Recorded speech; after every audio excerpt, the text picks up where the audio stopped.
Hello everybody, Lisa here. Welcome back to my channel.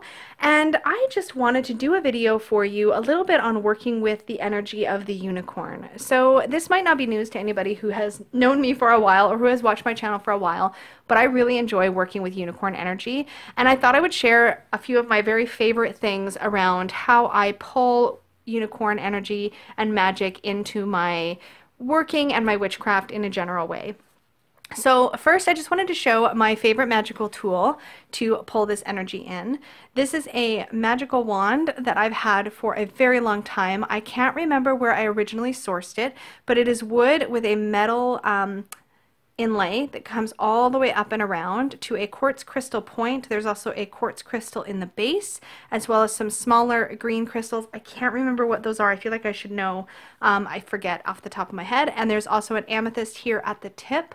I can't remember again where I first found this, but I knew as soon as I had it that this was the right wand for me. It just pulled in that unicorn horn purity and energy, and it's just been delightful to work with all of these years. So I don't regret this purchase at all. I think you can still find wands in this style pretty easily, and if I can find one, I will link it in the description box down below, though I won't be able to speak to the quality of that particular shop or whatnot, but I will link one if I can find one for you. I've really enjoyed using this to cast circle and to direct energy. I use this for just about everything around energy direction, and it's served me really, really well. So crystal wise, I stumbled on this beautiful selenite unicorn horn. I don't know what else you would even call this. And I use this a number of ways. I use it to draw down energy. So if I'm drawing in solar or lunar energy, lunar being my favorite with this, I think of it like a lightning rod that pulls the energy down and into wherever it is. So I'll use this beside a crystal grid that I'm charging or in the center. I will use this when I'm making my moon water each month. And so there's a whole bunch of ways that I like to use this as just for that crystal energy. But it is selenite, so it is water soluble. You don't want to leave this outdoors or anything like that where it can get wet. But it's beautiful, and I love it so much. So as far as actually working with unicorn energy, I can't remember how I first found this book. I do remember when. It was in 2006, and it was signed by the author, Ted Andrews. And it was so special. So Ted Andrews is the author of the book Animal Speak, and he has a couple of other books as well on working with animal totems and animal energies. I could not believe that there was a legitimate book on working with unicorn energy in a magical way. It made me really, really happy. So I have read this book a number of times. It is a little bit old-fashioned looking, and there is a whole bunch of different things in here, but I'm going to give you a quick walkthrough of the sections of the book. Pardon my psychedelic bookmark there. So this book begins with the unicorn prophecy, and this is just some information on Ted Andrews' experience with unicorn energy himself. And it moves into, let me go through the contents actually, so that this makes more sense. So he moves into Sacred Secrets, so preparing for the unicorn quest, the Alicorn's Magic, Dance of the Unicorn and the Wondrous Horn, the Eastern Unicorn, so Dances of the Sacred Beast, Council of the Imaginary Beast, Genghis Khan and the Unicorn, the Lion and the Unicorn, which is a more is a story that we're more familiar with, I think, here in the West, the Unicorn and Christ, the Unicorn's Companion, Alchemical Mysteries, and the Sacred Quest of the Unicorn. It's just a comprehensive book on unicorn energy. Here's a great page. Unicorn Gifts. Understanding the language of animals, renewed innocence and wonder, ability to recognize deception, healing in many forms, knowledge of the mysteries of plants, herbs, and trees, heightened sexuality, increased productivity in personal endeavors, new levels of love and devotion, intimate contact with beings of the fairy realm, understanding of physical and spiritual alchemy, ability to read signs and omens in nature, heightened sensitivity, strengthened clairvoyance, sense of nobility as an individual, increased serenity in daily life, increased spiritual illumination, discovery of the reality of dreams, increased awareness of the sacred within life, mystery of astral flight and levitation, and renewed joy and hope. Now, unicorn horn is said in many texts to have had purifying properties. So the unicorn horn is said to be able to take any energy and transmute it into a positive energy, which is one of the things it's most known for. More anecdotally, unicorn horn was also said to be able to cure, like cleanse poison or transmute poison. I've done a bunch of study over the years on unicorn, but this is a really nice volume that pulls together a lot of those studies. So it talks about the qilin, I don't know if I'm pronouncing that right, which is the Chinese unicorn. There's also other forms of unicorn you might see throughout other cultures, but I really enjoy the fact that everything is kind of in one place here. There's a lot of information. The Unicorn Tapestries is a well-known historical account of mythology around the unicorn. And so it goes into that here. That's the Lady and the Unicorn story. So there's a whole lot here as far as correspondences. I don't know if this book is still in print, but it's probably one of my most treasured possessions, next to the next book that I will show you. Probably my most treasured possession as far as unicorn stuff goes is this. Now this book in this form is out of print. I believe you can still get a copy of this printed a different way, called The Unicorn Manuscripts by the same author, which is Michael Green. Now what makes this so special is its entire format makes it seem extremely believable that Michael Green actually found a manuscript that had all of these pages in it, and he walks through the whole process. It's a magical experience from start to finish. Mine is literally falling apart, and I need to figure out a way to get it bound again. Possibly I might look into getting this one leather bound at some point because it's just so special. But it is called De Historia et Veritate Unicornis, on the history and truth of the unicorn, the facsimile and translation of an original manuscript for every seeker of the beautiful and the wondrous. The back, oh my gosh, its original cover price was $7.95. I think this would be like a $30 book now. But anyway, on the history and the truth of the unicorn.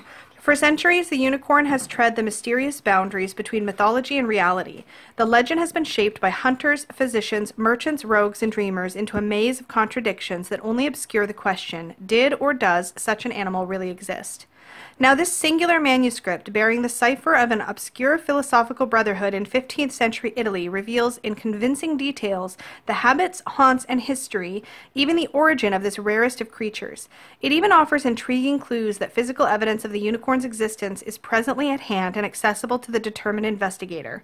This curious and fascinating work combines the mystical temperament of the late Middle Ages with a purely Renaissance spirit of scientific inquiry. As its author states, this work pays no heed to vain fancies and foolish imaginings, though they have acquired the weight of hallowed tradition. Let the reader be satisfied that this book is witness to pure and simple experience, and judge the truth for himself. Discovered and annotated by Michael Green, translation supervised by James J. O'Donnell, professor of classical studies, University of Pennsylvania. So it's not even written like as if he wrote this, and it's meant to leave you with a question, which I think is what makes it so special. So just be warned. Oh, don't burn it. That would be real bad. My copy is falling completely apart. Like, most of the pages are separated at this point. There's some really cool drawings throughout, but I'm just going to do a flip through for you. It's just, again, it's really special. And the paper feels like parchment. Running Press Book Publishers, Philadelphia, Pennsylvania. And here's one of the images. So this part here is supposed to be what that unicorn manuscript looked like. The copyright of this book was 1983. We have our table of contents. Oh, there we go. More pages just went. It's just falling apart. I need to get it bound. In the fall of 1982, I received a letter handwritten in an elegant italic script requesting a meeting with me as soon as possible. On a matter of the greatest possible concern and mutual advantage, I was, the letter claimed, perhaps the most qualified person available for an unnamed undertaking. It bore a curious closing, In Amore Unicornis, and was signed Frater Lamblicus. Now, this whole book is written in this way. You literally feel like you're part of the discovery of this old manuscript talking about unicorns, and it's just yeah, it's really incredible. The whole thing is written that way. So I suppose in a way it's written as a story throughout parts of it. And I can only imagine what this would be like for a young person to flip through these pages. I believe that the newer version of this book that you can get, the one called the Unicorn Manuscript or Manuscripts, is on a regular paper. One of the things that I love about this is the parchment feel. And so there's all these like scans, what look to be scans of the original manuscript, and it tells the story of each of these sections, and it's written like a journal. So Saturday of May, the beginning, Sunday of May, the second at dawn. So it's all been translated supposedly from these pages. On the history and truth of the unicorn. I mean, truly the illustrations are out of this world and just completely pull you into this reality. If you love unicorns and can find a copy of this book, I did buy a copy used. I think I had to hunt and hunt, if I recall. I think I eventually was able to get it through a book publisher somewhere in the States quite some years ago, but I've never ever regretted it. It's just the most special thing.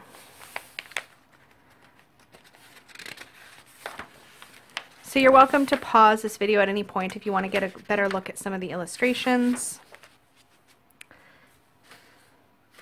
I love these images and the fancy script and just, I mean, all of it.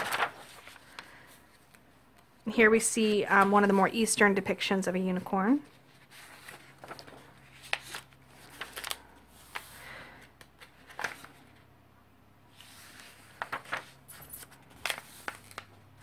Talks about the diet of the unicorn in this section and how he fights. I've kind of just given up trying to keep this from falling apart, so I'm not being rough with it, but I'm not agonizing if the pages separate because they're all separated anyways.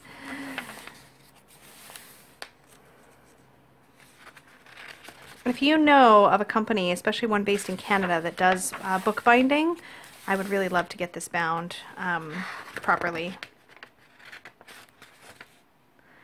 It's amazing. It's literally like a translated field guide to unicorns. It's pretty incredible. Bless you!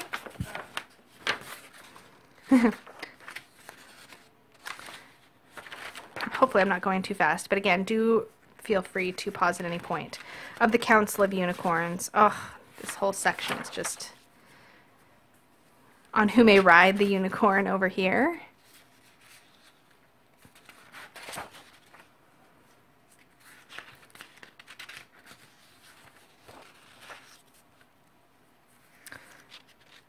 Of the secret fraternity.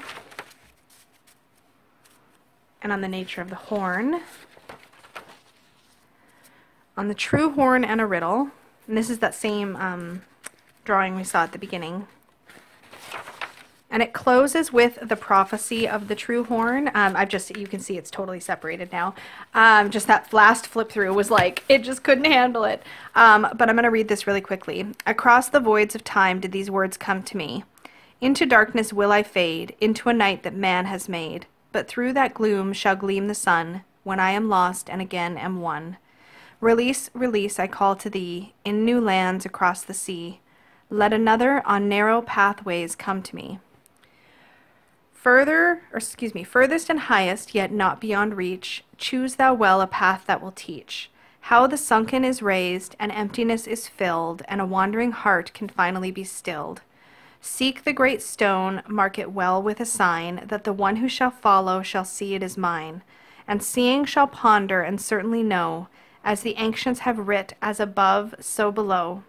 And I shall guard the source of greatness, waiting by a teardrop, from neither joy nor sorrow born. In silver bound, beneath the ground, I am the spiral horn. Oh, it just gives me all of the feels. So yeah, I need to get my copy rebound. Again, this was a De Historia et Veritate Unicornis, on the history and truth of the unicorn, the facsimile and translation of an original manuscript, translated and annotated, or discovered and annotated by Michael Green.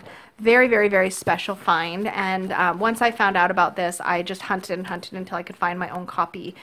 You can find copies used on Amazon for ridiculous prices. You could probably keep an eye on eBay as well, or you could pick up the newer version. You would miss some of the aesthetics of the parchment style paper, but I think it's still probably pretty good. I haven't seen a copy myself, so I can't guarantee that, but this is definitely my most special thing, and probably one of the things I would grab first if I was ever like needing to like leave home in an emergency or something. So with that said, thanks for hanging out with me and letting me share some of my unicorn treasures, and I will see you all again very soon.